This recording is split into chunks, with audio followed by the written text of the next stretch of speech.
Yes, sir. We're officially back at it. This is Boog Nice coming at you with the Marvel Legends Ursa Major Build-A-Figure Wave Vault Guardsman figure review.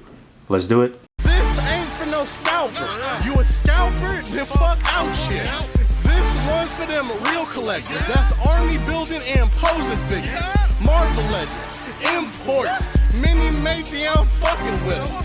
Hype beast, we know about you. Stay buying figs, don't know about it. There's a quick look at the artwork on the left side of the box. It is the same on the left and the right. 7 figures in the wave. You'll need 6 of the 7 figures to complete the Ursa Major Build-A-Figure. Modular Iron Man does not come with the Build-A-Figure part. And there's a real quick frontal view. Alright, let's bust this bad boy open and see what's what. Alright, here we go. The Vault Guardsman, aka Kevin O'Brien, or Michael O'Brien, or maybe Harold Harry Bright, James Jim Cunningham, Mark Danson, Paul Danvers, Charles Charlie D. Mulder. So there's been a pretty extensive history of different characters in this particular suit of armor. This is a suit of armor. We'll get to that. But it should be recognized that I think the most notable characters to utilize this armor were brothers, Kevin O'Brien and then later Michael O'Brien. Kevin, whose first appearance was in Iron Man number 31 in November of 1970,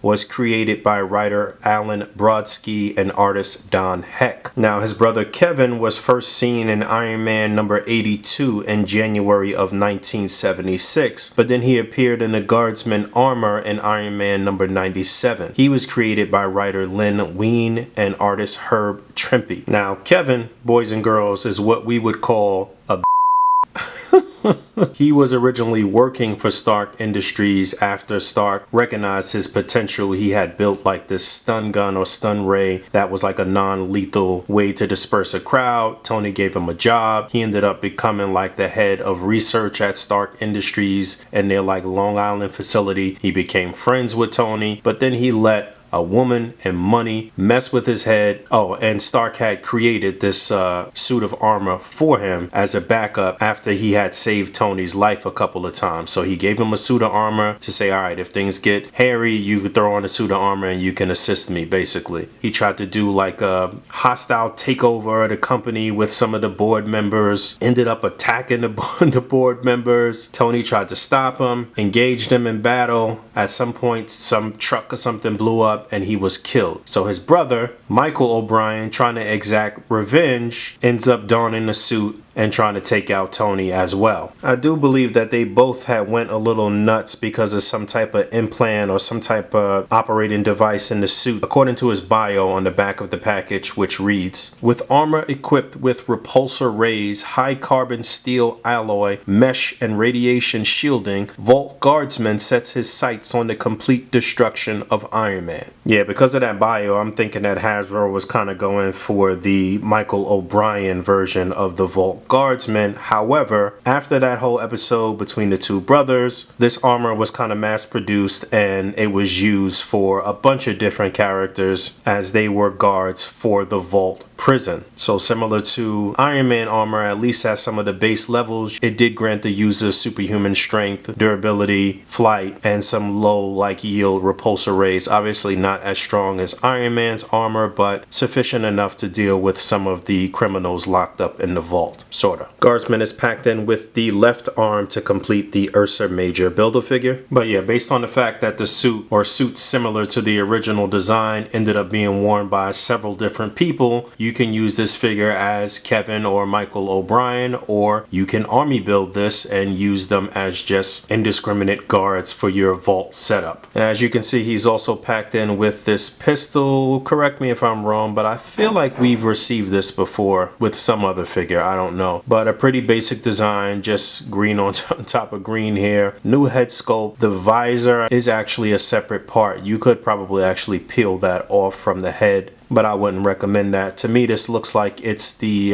Wonder Man buck. I do feel like they picked a really good buck for this. I think they have him represented well from the look in the comic books here. The greens may be just a little lighter, maybe, but for the most part, I think it's a solid replication of his look from the books. Pretty decent paint job. I do kind of like the marbleized look to it. It's a nice little sheen. Gives the appearance that it is some type of suit of armor. And aside from the 2 open cupped hands, he also has a set of fists. And that's pretty much it. That's all his accessories. Kind of disappointed that they didn't pack in 1 additional set of open hands, considering that, you know, he can emit some repulsor blasts from this armor. Should be noted that Iron Man is the figure that's 2 per case in this wave, the modular Iron Man, I believe. So that's kind of a bummer too, considering that this guy is a potential army builder. He should have been the one that is 2 per case, in my opinion. Wondering if the other retailers will be offering this figure in solid cases of just this figure, or if at some point Hasbro Pulse will have him up as an army builder for the discounted price. That would be nice. It'd be cool to see a squadron of 6 or 7 or 14 or 20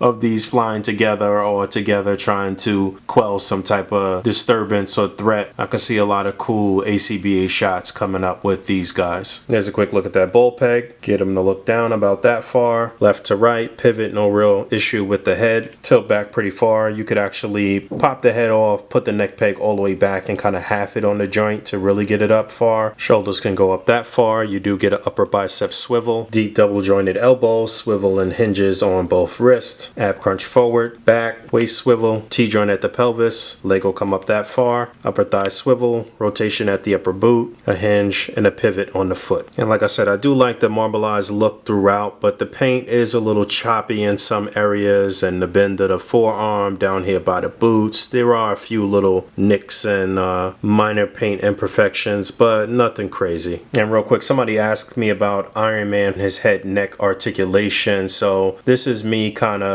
pushing the ball peg back and kind of halving the head on that joint, so you can see it does move back pretty far. And like I said, the neck does turn independently as well, so you can kind of rock it back and forth and turn the neck.